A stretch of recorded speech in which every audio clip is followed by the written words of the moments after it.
yang lebih tahu lebih detail atau lebih nggak kedengeran? Pesta rakyat, pemilihan umum, pesta rakyat, ada lagi? Pesta demokrasi. Pesta demokrasi. Apa tugas pemilu? Kita lagi bahas tugas pemilu. Nah, tinggal ada yang tidak pas ini ngomong ada teman-teman KPU Jakarta Timur. Kami di Komisi 2 lagi bahas gini. Sekarang ini tadi yang beda pilkadanya. Tadinya teman-teman pilkada itu tiap hari ada pilkada. Hari ini katakan pilkada Sumatera Utara, besok pilkada Cianjur. Kita doakan yang lagi kena musibah ya. Semoga Allah angkat musibahnya, amin. Amin. Kemudian besok lagi ada pilkada Sulawesi Selatan besoknya. Nah sekarang yang tadinya 514 kabupaten kota ditambah dengan 34 provinsi masing-masing beda, sekarang disatukan dalam satu hari di tahun 2024 juga. Tadi sudah disebutin apa Suanda? Tanggal berapa? 27 November. Jadi ada dua tanggal penting. Pertama 14 Februari itu Pilpres, yang kedua 27 November ini pilkada yang diserentakkan semua sekali. Logikanya sederhana dan bagus gini. Biasanya pusat udah selesai, provinsinya beda-beda waktu selesainya, yang kepala daerahnya kabupaten kota juga. Jadi apa perintahnya itu nggak nyambung pusatnya kemana, provinsi disebut mensana in corpore sano. Udah kesana gua kesono. Kayak bro. Nah sekarang mau disatuin. Jadi kalau pilkadanya sama presidennya sama dalam 1 tahun yang sama, pusat presiden baru, gubernur baru, bupati wali kota baru, nah itu memudahkan terwujudnya kesatuan. Tapi ada problem di sini. Ketika dibedakan waktunya ataupun disatukan, gini maksud saya. Ada ide bagus nih buat teman-teman. Pusat dulu, misal tahun 2024 juga, tapi pemilu presiden, DPR, DPD serentak. Jadi orang ketika kampanye semua tentang mau kemana arah negara.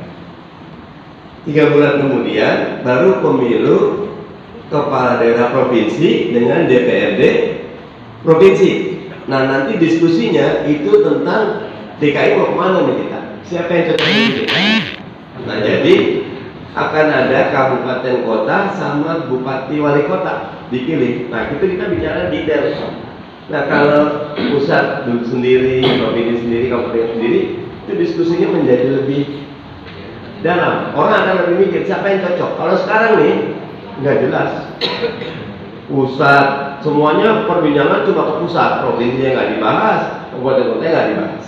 Nah, karena itu penting bagi kita menentukan seperti apa pemilu yang baik. Nah ini yang kita akan bahas. Oke, apa hasil pemilu kita?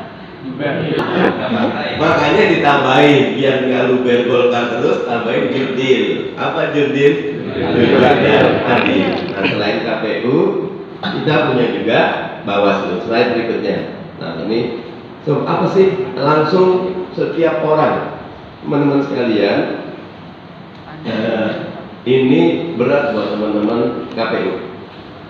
Yang umum nih, seluruh WNI dulu ada isu, ini suka banyak isu.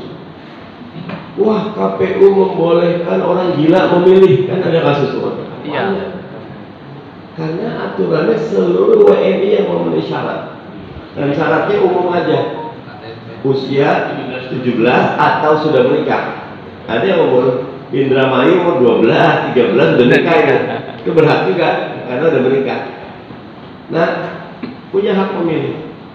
Kalau dia tidak dicabut haknya, nggak bisa yang nyabut. Teman-teman KPU nggak bisa. Yang nyabut harus undang-undang atau yang diberi kuasa oleh undang-undang. Nah, kayak ODGJ, orang dengan gangguan jiwa, itu yang nyabut ya dokter. Kan di ODGJ sendiri katakan sederhana 3, ada yang ringan, halusinasi, macam, tapi dia masih bisa berpikir, masih bisa itu, sesekali kambuh. Ada yang menengah, ada yang berat. Nah, yang menengah beratnya rata-rata nggak dapat hak, tapi mereka yang ringan masih punya hak. Bahkan KPU kita punya itu ya, Suanda, adil.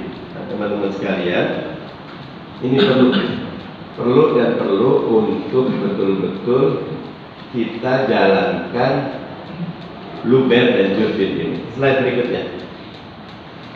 Nah, ini alokasi, ini si aman lanjut, nggak ada berubah, ada undang-undang nggak berubah. Nah, ada 3 penyelenggara pemilu. Yang pertama KPU. Nih, fungsinya sebagai apa? Penyelenggara, panitia. Ada Bawaslu. Ini kan lagi bola nih, pertandingan bola nggak ada wasit, kira-kira gimana? Waduh, mungkin balik. Nah, Bawaslu itu wasitnya, KPU itu pipanya. Nah, tapi kita ada yang ketiga, Dewan Kehormatan Penyelenggara Pemilu. Apa tuh? Yang jagain KPU Bawaslu. Kalau KPU Bawaslu ada masalah, ada bukan, kadang-kadang etika yang dilanggar, menangani salah satu pihak atau tidak menjalankan peraturan, bisa dilaporkan ke Dewan Kehormatan Penyelenggara Pemilu, DKPP. DKPP punya fungsi melaporkan. Nah, karena itu teman-teman sekalian, pemilu kita rapih dalam beberapa hal, tapi perbaikan perlu. Karena itu hari ini kita melakukan diskusi bersama. Slide berikutnya. Nah, ini serentak tadi sudah dibicarakan. Nah, ini peserta pemilu siapa? Teman-teman, peserta pemilu bukan cuma partai politik. Ada calon perseorangan kalau di pilkada. Di DPD perseorangan juga. Di Pilpres dia harus dicalonkan oleh parpol atau gabungan parpol. Dan semua peserta ini berhak untuk beri saksi di TPS. Kemarin DPD kita berapa ya? 2019. Nah, ini penyelenggaraan pemilu. Oh, ini banyak sekali dan detail sekali. Sekarang lagi verifikasi faktual udah ya? Lagi perbaikan, teman-teman sekalian. Nggak mudah jadi anggota peserta pemilu. Yang 9 lolos di parlemen dia verifikasi administrasi. Tapi yang baru itu verifikasi faktual. 1000 per kota. Kalau di bawah 1 juta, tapi 1/1000 kalau di atas 1 juta. Dan itu bentuknya bukan random, bukannya checking satu-satu, tapi kayak sensus. 1000 ini dicek satu-satu. Makanya berapa yang 9 baru 5 katanya? 4 yang udah lolos. Di timur 4 dan 4. Yang perbaikan 4 ya. Ada 4 partai di timur yang belum lulus, karena belum memenuhi syarat BN ya. Masih belum memenuhi syarat. Nah, jadi detail. Nah, itu tidak mudah. Tidak mudah. Slide berikutnya. Ini kalau dilihat penyusunan peraturan KPU, data DPT sebelum jadi daftar pemilih tetap apa? Kalau pertama DP4. DP4 itu dari Kemendagri, daftar pemilih potensial peserta atau rakyat lagi, daftar pemilih potensial penduduk DP4. Ini dilakukan apa namanya? Coklit, pencocokan penelitian. Daftar pemilih sementara 1, perbaikan lagi, daftar pemilih sementara 2, perbaikan lagi, baru dapat pemilih tetap. Wow, itu rumit sekali kerjaannya.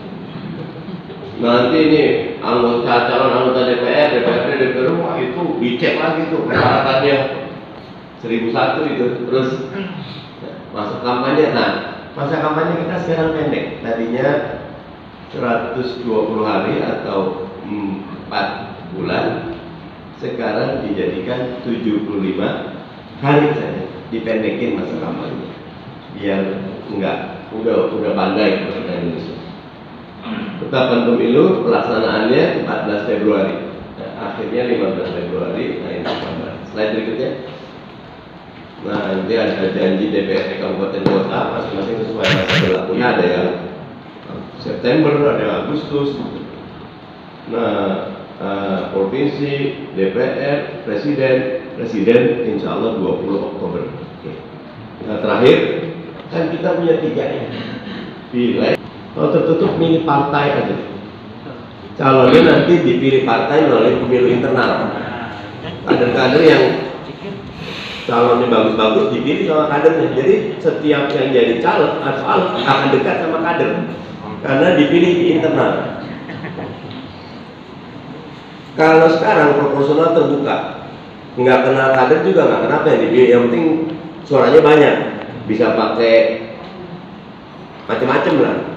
Akhirnya tidak terbangun politisi yang punya kedekatan, tapi yang penting politisi yang punya sumber daya. Dan itu buruk. Tapi kalau proporsional tertutup, itu nggak ada tuh caleg yang ada partai aja, dilihat partai. Tapi partai mengajukan bahkan ada yang mix. Di Thailand mix itu gini. Misal anggota DPR itu ada 200, 100-nya itu dipilih berdasarkan surat terbanyak, tapi 100-nya itu haknya dari partai. Misal PKS dapat 10%, maka terbukanya dia dapat 2, tertutupnya dia dapat 2. Yang tertutup terserah partai mau ngajukan siapa. Nah, biasanya ada juga daftar yang nomor 1, 2, 3. Sehingga kalau sekarang karena sistem demokrasi sangat terbuka, saya menyebutnya demokrasi yang liberal. Jadi partai cuma kendaraan. 2004 dia Demokrat kepilih, 2009 dia pindah ke Golkar, 2004 Golkar kepilih, 2009 dia Demokrat kepilih, 2014 PDIP kepilih, 2019 dia pindah ke PKB gitu. Kepilih terus. Banyak juga di DPR. Karena ini pindah terus. Jadi kalau kayak gitu tidak ada pembangunan institusi partai yang baik. Yang ada partai dijadikan kendaraan atau loncatan. Nah, itu tidak bagus buat pembangunan. Jadi ada banyak hal yang harus kita diskusikan. Saya cukupkan, mudah-mudahan ada manfaatnya diskusi awal ini. Ada Allah wa iyyakum ajmain wallahu muwaffiq ila aqwamit thoriq. Assalamualaikum warahmatullahi wabarakatuh.